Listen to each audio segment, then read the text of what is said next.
Hello everybody, this is Ankur Kaushik and you are welcome on our channel UPSC Accessible। देखिए आज हम नया topic start करने वाले हैं, नया चैप्टर स्टार्ट होने वाला है। उस चैप्टर का नाम है distribution of oceans and continents. ठीक है, हमारी अर्थ के ऊपर हम जानते हैं कि जो हमारी अर्थ है उस पर ओशंस हैं और कॉन्टिनेंट्स हैं। अब उन ओशन और कॉन्टिनेंट्स का डिस्ट्रीब्यूशन किस पैटर्न में, उसके बारे में हम पढ़ेंगे। आज जिस पैटर्न में डिस्ट्रीब्यूशन है वो क्यों है इस पैटर्न में, ये भी हम पढ़ेंगे। ठीक है, कैसे हुआ ये सब भी हम पढ़ेंगे, धीरे धीरे इस चैप्टर में पढ़ते जाएंगे। ये एक्चुअली इंट्रोडक्शन क्लास है। इसमें कुछ जो फर्स्ट पैराग्राफ है यूपी बुक का, हमारी ये हमारी एनसीईआरटी की बुक है, ये फर्स्ट पैराग्राफ है। इसमें कुछ बातें बताई हुई हैं, इंपॉर्टेंट चीज़ें, वो हम आपको बताने जा रहे हैं ताकि आगे जब आप चैप्टर पढ़ेंगे तो आपको पढ़ने में आसानी हो। ठीक है, तो सबसे पहली चीज़ है, एक बार वर्ल्ड मैप देख लेते हैं। ये हमारा वर्ल्ड मैप है, आई होप आप सबके पास तो ये होगा ही। इसमें जो है हमारे 7 कॉन्टिनेंट्स हैं, North America, South Africa, Europe, Asia, Australia. ठीक है, ये मैंने सीक्वेंस में बोल दिया, not according to the their land mass. ठीक है, चलो अब इसमें एक चीज हमें देखने को मिलती है जो कि हम पढ़ने वाले हैं ऑर्गेनाइज फॉर्म में, कि ये देखिए ये कॉन्टिनेंट्स हैं। इनमें एक चीज हमें देखने को मिलती है कि कहीं कहीं पे ऐसा लगता है कि ये जो लैंड मास है ये एक दूसरे से कभी जुड़ा हुआ रहा होगा। जैसे कि ये हिस्सा जो साउथ अमेरिका का हिस्सा है, इस साउथ अफ्रीका के इस हिस्से में फिट हो सकता है, इस पार्ट में, और ये एक लैंडमास ऐसा हो रहा लगता है कि कभी एक रहा होगा। ठीक है, इसी तरीके से ये वाला पोर्शन है साउथ अफ्रीका के, नॉर्थ अफ्रीका के इस पोर्शन में फिट हो सकता है। ठीक है, तो लगता है कि ये सब कभी एक रहा होगा। ये वाला हिस्सा यहाँ पे इंक्लूडिंग ग्रीनलैंड, ये ग्रीनलैंड है, ये सब मिलकर के एक हिस्सा रहा होगा ऐसा लगता है।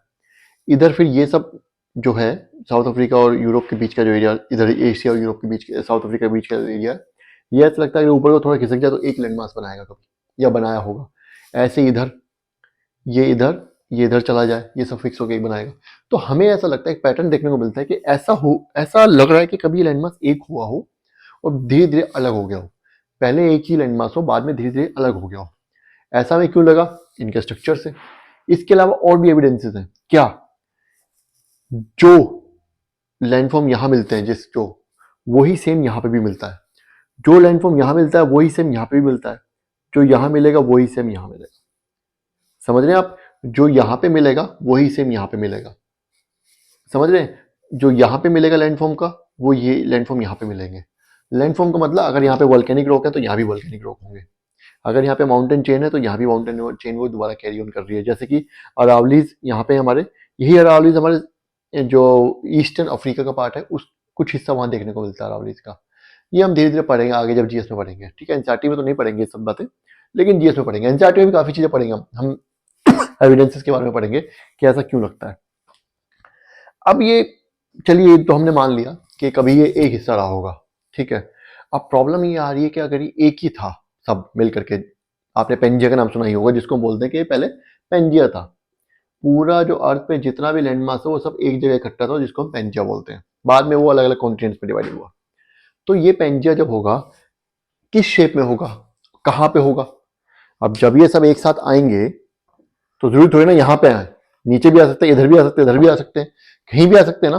तो वो भी हमें पता होना चाहिए क्या उसकी शेप रही होगी, स्क्वायर में रहा होगा, राउंड रहा होगा, रेक्टेंगुलर या सॉरी ट्राइंगुलर, क्या उसकी शेप रही होगी, ये भी बात है। तो इन्हीं सब क्वेश्चंस के बारे में हम इस चैप्टर में पढ़ेंगे। सबसे इंपॉर्टेंट चीज जो है वो ये है कि अगर ये जो कॉन्टिनेंट्स में बटा है, ये डिवीजन इसका हुआ है इस लैंड मास का, तो क्यों हुआ, ऐसा क्या फोर्स थी जिसकी वजह से हुआ? तो हमें उस फोर्स के बारे में भी पढ़ना चाहिए। सबसे इंपॉर्टेंट तो वो फोर्स है।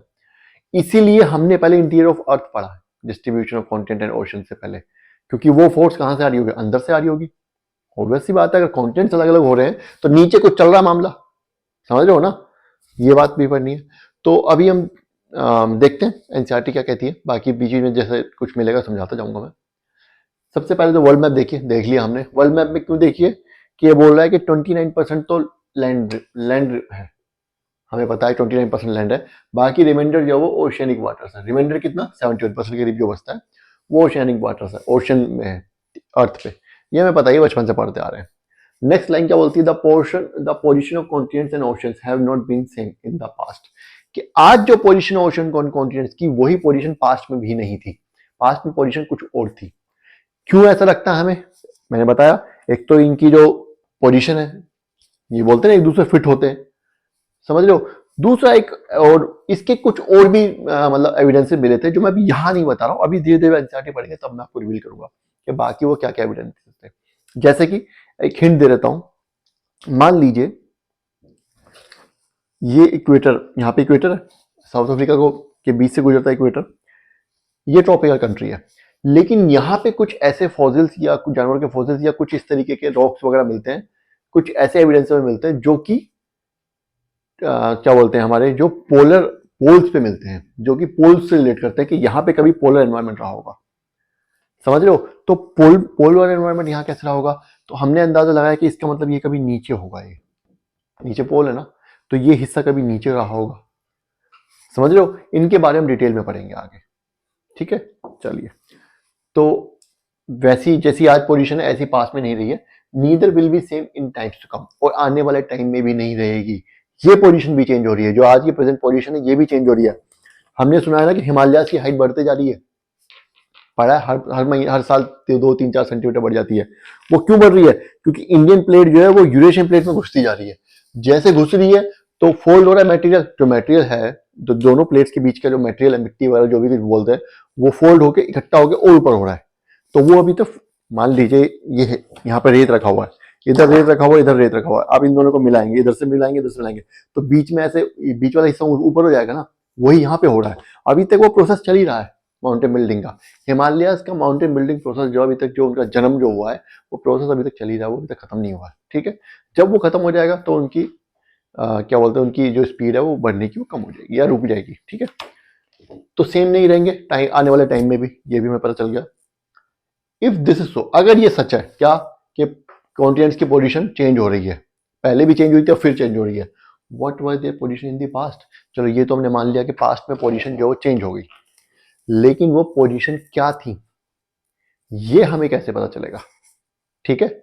उसके बाद and why and how they change their position, और वो अपनी पोजीशन क्यों चेंज कर रहे हैं। व्हाई का मतलब, व्हाई सिग्निफिकेंस, क्यों चेंज कर रहे हैं, मैकेनिज्म क्या है, और हाउ, सॉरी वाई का मतलब सिग्निफिकेंस, रीजन, उसका रीजन क्या है, और हाउ मतलब कैसे, कैसे करा। चलो ठीक है, रीजन कुछ भी हो सकता है, फोर्स हो सकती है, लेकिन इन फोर्सेस ने काम कैसे किया ये भी है, ठीक है। दे चेंज देयर पोजीशन, कैसे कर रहे हैं अपनी पोजीशन चेंज, ये भी हमें इस चैप्टर में पढ़ना है। नेक्स्ट जो हमें इस चैप्टर में पढ़ना है, क्या पढ़ना है, how do we know about this, हमें कैसे पता चला। सबसे इंपॉर्टेंट चीज तो यही है, हमें मतलब साइंटिस्ट को कैसे पता चला। एक तो मैंने बताया कि ये दिख ही रही है आपको बॉर्डर लाइन जो है, ये तो पता चल ही रहा है। बाकी कुछ और एविडेंसेस, बहुत सारे एविडेंसेस हैं ऐसे जो मिले जिनसे कि हमें पता चला, वो एविडेंस हम आगे अभी ये कॉन्टिनेंटल ड्रिफ्ट पढ़ेंगे उसके एविडेंसेस में पढ़ेंगे, ठीक है। तो तभी बताने का कोई फायदा नहीं है। नेक्स्ट है, and how do we determine their earlier position, और हम उनकी अर्लियर पोजीशन कैसे डिटरमाइन करें, समझ रहे हो। अगर हमें सपोज कीजिए ये प्लेट है, ये प्लेट है, इसकी मूवमेंट पता चल जाए, स्पीड मूव करने की एवरेज, तो हम बता सकते हैं कितने साल पहले कहां पे रहा होगा, समझ रहे हैं। तो इस रीजन से हम, इस वजह से हम इस रीजन से साइंटिस्ट ने अंदाजा लगाया, बहुत सारी ऐसी चीजें थी जिनसे कि उन्होंने ये एस्टिमेट लगाया कि कितने टाइम पहले ये सब हुआ, स्टार्ट हुआ होगा, ठीक है। तो यही सब हमें डिटेल में पढ़ना है एनसीईआरटी में जो लिखा हुआ है। बहुत ज्यादा डिटेल में तो हम जीएस में पढ़ेंगे, लेकिन अभी जो पढ़ेंगे हम क्या करेंगे, एनसीईआरटी में जो लिखा हुआ है उतना ही पढ़ेंगे, एनसीईआरटी में स्टिक करेंगे, एनसीईआरटी से ज्यादा बाहर नहीं जाने वाले हम। क्यों, क्योंकि बहुत कंफ्यूजन हो जाएगी अगर अभी आप अगर एनसीईआरटी से बाहर जाओगे, एनसीईआरटी से मतलब मैं अभी यहाँ पे समझाने लगूँ, बहुत से लोग क्या करते हैं कि एनसीईआरटी पढ़ा रहे हैं फालतू की चीजें बताने लगते हैं। नहीं, अभी हम सिर्फ उतना ही पढ़ेंगे जितना एनसीईआरटी में लिखा हुआ, और उसके साथ समझाने के लिए कुछ टॉपिक ऐसे होते हैं जिन्हें समझाने के लिए कई बार थोड़ा सा अपनी लिमिट से बाहर जाना पड़ता है, जो एनसीईआरटी में लिखा हुआ उससे बाहर समझाना पड़ता है, वो अलग चीज़ है। लेकिन हम कोई टॉपिक ऐसा नहीं लेंगे जो एनसीईआरटी में नहीं है या अभी आपको नहीं समझना चाहिए। एक बार एनसीईआरटी खत्म हो जाए तो फिर हम पूरे एकदम तैयारी के साथ आएंगे, जीएस पढ़ेंगे जब, तो सब कुछ एकदम डेप्थ में जाकर पूरा एकदम ब्रॉड माइंडेड होकर के पढ़ेंगे, ठीक है। तब तक आप एनसीईआरटी रिवाइज करते रहिए, पुरानी वीडियोस देखते रहिए, और कुछ समझ नहीं आता तो कमेंट कीजिए, और लाइक और सब्सक्राइब तो करना ही चैनल को। चलिए, थैंक यू, बाय।